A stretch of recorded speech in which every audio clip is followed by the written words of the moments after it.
অত্যন্ত দুঃখের সঙ্গে জানাচ্ছি আজকে যাদের যাদের এএলপি সিবিডি 2 পরীক্ষা ছিল তাদের শিফট 1 এবং শিফট 2 ক্যান্সেল হয়ে গেছে কিছু সার্ভার ইস্যু, কিছু সেন্টারে প্রবলেম থাকার জন্য।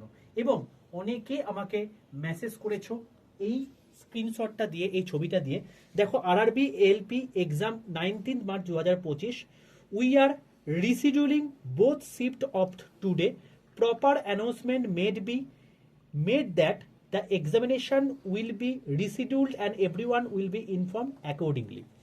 তার মানে সোজা কথাই হচ্ছে সার্ভার কিছু জায়গাতে প্রবলেম ছিল, তোমাদের আজকে এক্সাম, তার জন্য এই দুটো শিফটের ক্যান্সেল করা হয়েছে। ফার্দার কবে পরীক্ষা হবে সেটা অতি অবশ্যই অফিসিয়াল ওয়েবসাইটে তোমাদের জানিয়ে দেওয়া হবে। আর এই চ্যানেলটাকে যদি এখনো পর্যন্ত সাবস্ক্রাইব না করে থাকো তাহলে অতি অবশ্যই চ্যানেলটাকে সাবস্ক্রাইব করে পাশে থাকা বেল আইকনটা ক্লিক করে রাখো, কারণ যেই মুহূর্তে তোমাদের জন্য পার্টিকুলারলি কোনো ডেট অ্যানাউন্সমেন্ট হয়ে যাবে তখন তোমাদের সবার প্রথম কিন্তু আপডেট এই চ্যানেলেই তোমরা পাবে।